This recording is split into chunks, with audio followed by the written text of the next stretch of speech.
some of your adversaries have claimed that you've got this, maybe not a relationship with Julian Assange, but at least you believe a lot of the things that he puts out on his website rather than what intelligence agencies are actually reporting. Can you comment on that? Well, first of all, you know that Julian Assange is famous because he puts out on the internet large amounts of information that is being kept from the American people by being classified. I think he's done a tremendously positive job for America in many cases. There have been some things that I would have preferred him not to disclose, but the fact, if you just balance it out, the American people should not have a government that feels like it can have total surveillance over everybody in the population all the time. That's not what our country is supposed to be about. And I, for example, voted against the second Patriot Act, and we had been guaranteed that the telephone calls, no, all your telephone calls are not going to be monitored. And then what Julian Assange did, of course, is with this guy Snowden, ends up disclosing the fact they lied to us. Yeah, they were keeping a record of every phone call that we've made, and that's wrong. And I do not believe in that type of surveillance state and spies. People are spying on us rather than trying to spy on our enemies, to control us rather than destroy and defeat our enemies. So that statement where your government listens to you really is true now because the NSA does listen to you. Well, that's what they've been doing. But you were gonna say, okay, tell me how that relates to the intelligence agencies. Julian Assange was what happened, as we know, during the election. The Democratic National Committees, their server, their emails were all hacked out of the system. Okay, and when Hillary lost, they tried everything they could to make the American people think, oh my God, that thing where all the emails were released right before the election, that's what swung the election, and it was the Russians who gave it to Julian Assange. That shows you that Trump and the Russians were in collusion, and thus they stole the election. That is the biggest fantasy, fraud, self-righteous, and also totally inaccurate assessment of what happened. There was no collusion between the Russians and Trump. If there was, it was that much as compared to Hillary's that much. And so anyway, but the Democrats repeated over and over and over again about these emails that were released because they'd been stolen out and hacked out of the Democratic National Committee at the right time, and over and over. We're fed this about the Russian conspiracy. Okay, well, so I wanted to find out for sure where Julian Assange got that from, because I had heard that he didn't get it from the Russians. So again, I act on my own. I didn't have to go through Vienna this time, but I had to go through London and everything, because I went to London to see Julian Assange, and I paid my own way. And the government didn't pay my way in this, I did. I went to London, met with Julian Assange, and he's holed up in the Ecuadorian embassy, and he said, look, the Russians did not give this to me. I can prove it. I have physical proof that they did not. And to me, that means he's got a thumb drive that somebody gave him where it was downloaded from the inside rather than hacked from the outside. And he said, but I'll be happy to provide that for you, but you got to get an agreement that I'm not going to be arrested the minute I step out of this embassy. So I said, I'll get to the president, find out about this. This is important for the American people to know that this hacking is that they are being lied to by their own intelligence agencies, that claiming that the Russians hacked it. And by the way, what I figured it out is that, and there's been a group of senior intelligence, retired intelligence officers who've looked into this issue and have issued a report that basically says it's impossible for them to have hacked out these emails, because they know how much time it had. It would have taken many, many more hours to drain that system, but through hacking rather than a download. So they say it had to be a download, which meant it had to be inside. Somebody could have dealt directly with the computer. And of course, we know that there was a young man who hated Hillary at that time because she had betrayed the Democratic Party, and the Democratic National Committee was undermining Bernie Sanders' campaign. And he was a Bernie Sanders guy who's an idealist. He may be leftist, but he's an idealist compared to Hillary. So she had polluted and corrupted the Democratic National Committee. So it's logical to think that this young man may well have put a thumb drive into the machine, and because the experts say it wasn't done through hacking. Well, this young man was murdered shortly thereafter. And the police have still not looked at his hard drives and his computers to see if he did that. Now, why haven't they looked into that? Somebody got to. This is really a very frightening element of what's going on.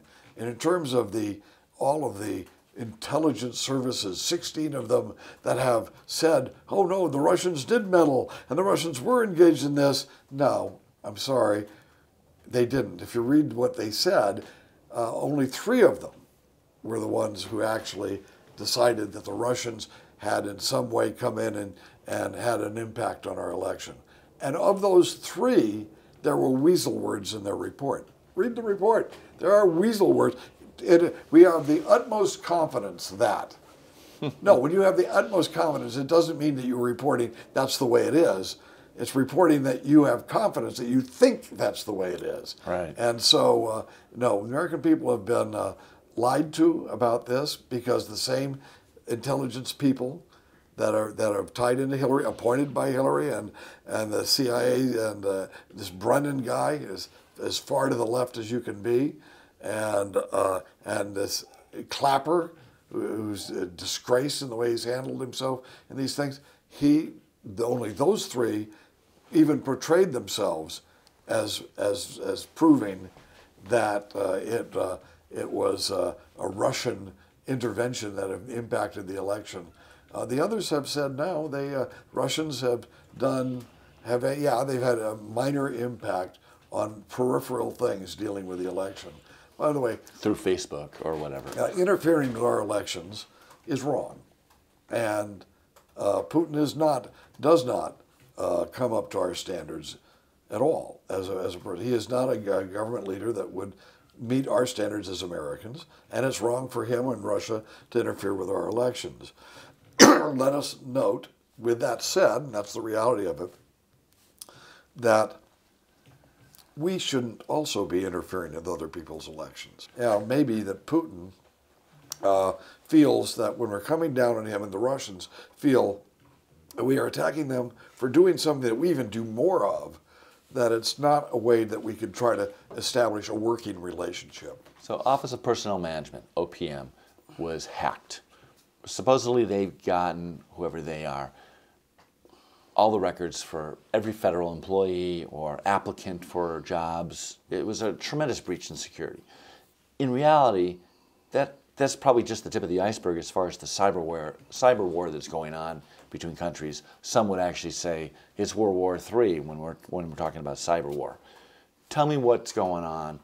What's the government doing to try to fix it, try to prevent ourselves? And are we doing the same types of things to other governments? Well, let's just note that the biggest perpetrators of cyber attacks in the United States and other countries is China, and they have thousands and thousands of people in these different operation centers, and they have gone about this in a very systematic way. I'm not sure if they are the ones that hacked into our personnel records or not, but they are doing it everywhere, every major technology company and everything like that. They are the major threat to the well-being of everybody else in the world. Russia has done this to some extent, and they did to some extent during the campaign. They were involved to some extent. It's that much compared to China, that much, and compared to the United States, which is even goes through the ceiling. I mean, people don't know how big the NSA is, and I'm not going to go into great detail here, but we are deeply involved with what would considered hacking, and in terms of hacking as a cyber attack. Well, in order to influence elections, I think the Russians had 12 people in a warehouse in Moscow. Yeah, that's wrong. That's a bad thing that done. I cannot, I mean, I'll just tell you, that's so minuscule compared to what other people, and what we have done in other elections. I mean, Obama sent I can't know the exact amount of money, sent a certain amount of money over to influence the Israeli elections to get rid of Netanyahu. Okay, we have a group of people coming in and trying. And they're a friendly nation. Yeah, we have quote NGOs that are going into Hungary to try to make sure that the guy who just was overwhelmingly elected would lose the election, and we had a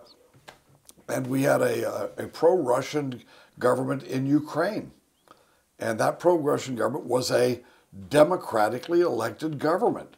And it was an honest election, by the way. It was they were elected, and he got elected because the two pro-Western people before him were crooks and had robbed the country. So the people turned to him. He was pro-Russian, and he was an honest election. OSCE verified it was an honest election. So here's the legitimate government, and we basically went into the Ukraine.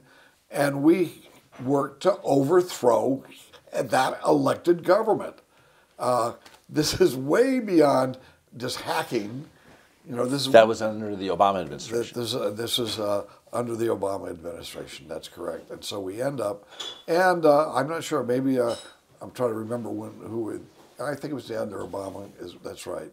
And so what we've got here is a situation where the United States, it is wrong for Russia to try to influence our elections.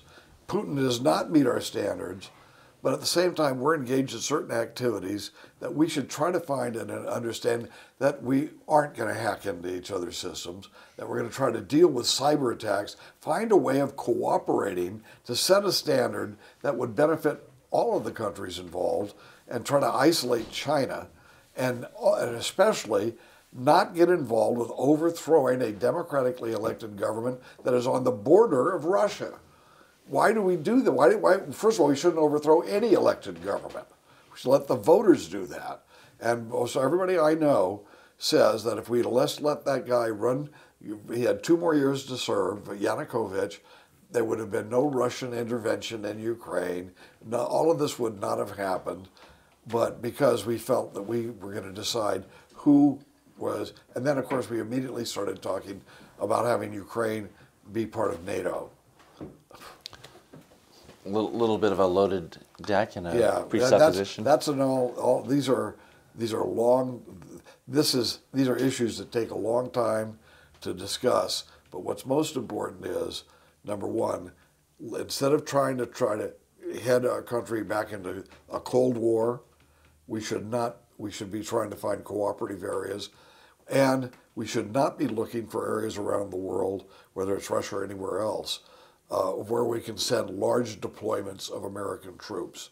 Only when America's itself is threatened, in our country, should we ever think about sending large numbers of troops to defend us.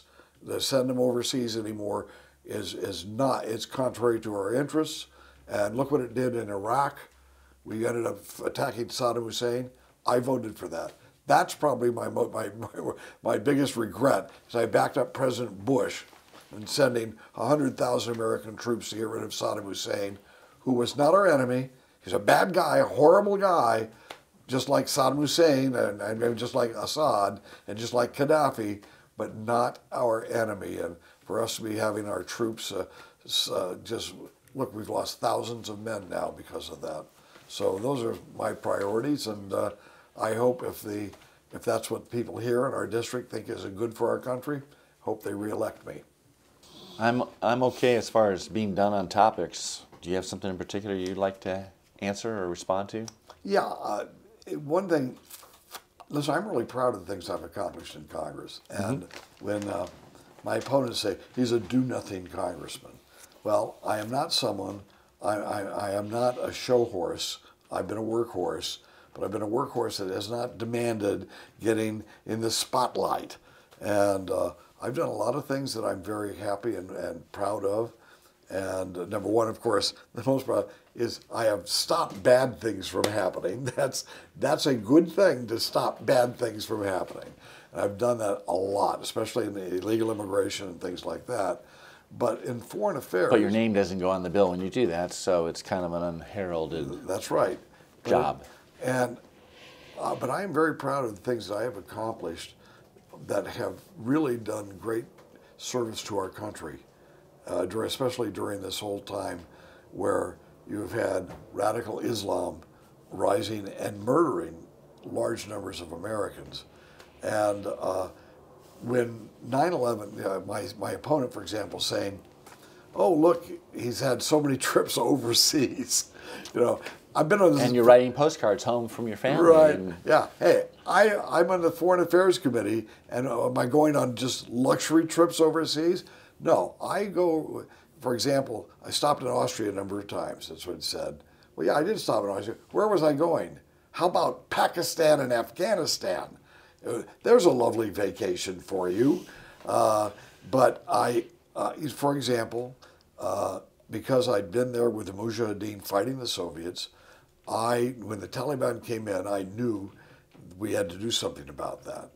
And on my own, being on the Foreign Affairs Committee, I was able to go to Pakistan and go into Afghanistan and meet with the various warlords, and I was the only one doing it. Now, the CIA had some people up in the northern part of the country operating with a guy named Commander Massoud. And of course, I knew Commander Massoud very well, he's a good friend, and I went up and saw him a couple times.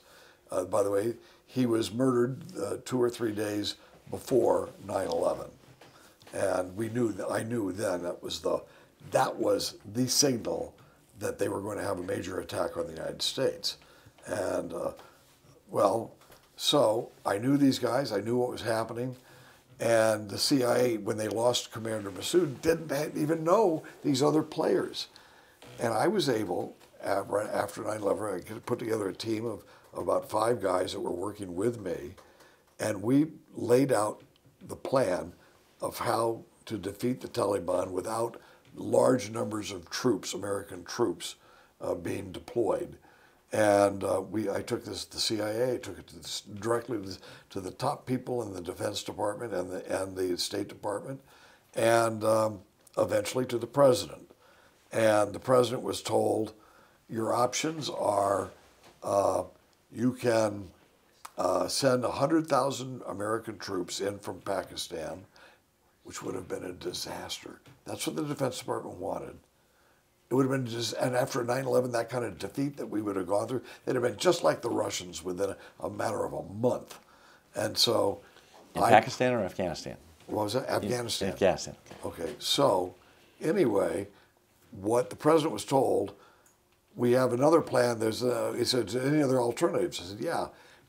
There's a plan out there about using the warlords to attack the anti-Taliban warlords.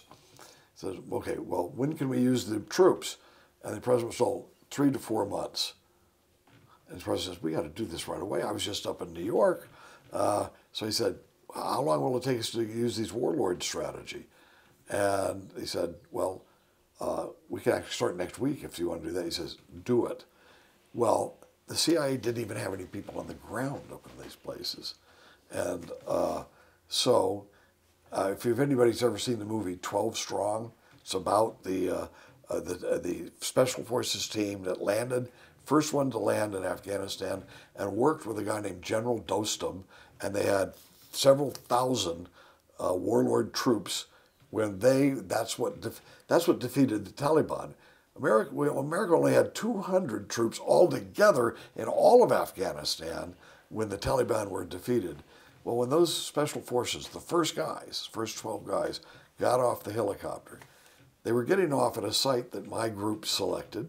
Mm-hmm. They were getting off met by different warlords who we had set up. And when they asked for General Dostum, it's in the book, but if you read the book, the book says something about General Dostum couldn't talk to you now because he's in a telephone conversation with a congressional office. That was me. They didn't show that in the movie. No, but that's okay. But the fact it's in the book, and what's more important is I know about it. And I know that because of what I did with them, I saved America from a humiliating defeat right after 9/11 or the loss of thousands of our own lives. Like Russia would have suffered had we done like they did. That's it. And we, let me put it this way, I am one of these Republicans that we try our best to see not to send American troops, but instead to do what I helped Ronald Reagan do. Started way back there. Ronald Reagan had the Reagan Doctrine. I was part of the small group of guys that developed the whole strategy. And what it was find out, prioritize your enemy. The Soviet Union was our enemy then. Then find out who in the whole world is fighting your enemy and do everything you can to help them, except sending large numbers of U.S. troops. And that brought down the Soviet Union, and that's the way we should be dealing with it today. And that's I'm proud caused of that. all the trips to Austria. That's right. No, it has. I go to Austria as a hub. As a jump-off spot, right? Jump-off place to go to other places. And I've been to other places asking, for example, just a week ago from when this interview is being taped, I was having dinner with the foreign minister of the Kurdish movement in Iraq and Syria. So he knows me personally. I know these people personally. And I have that type of connections. I can do these things for my country. I can do these things as a member of Congress and be rather independent and not being bossed around. When you work for, if I was doing this as an official member of the Bush administration, or excuse me, the Trump administration, I'd have to take orders from them, and the CIA and the State Department would put all sorts of roadblocks around. So I go out and I do these things for our country. And I'm proud of that. I'm proud of what I've accomplished. But I have not gone out of my way to toot my horn. And I know the old adage, if you don't toot your horn, somebody's going to come along and use it as a spittoon. And that's what's going on right now with people who say, I haven't accomplished, how many accomplishments do I have just by the number of names, my name on bills. So I'm proud of what I've done. And I think that also, more than that, I think in the next 2 years and 4 years, I can accomplish much more than those for our country and for our community than those people are running against me.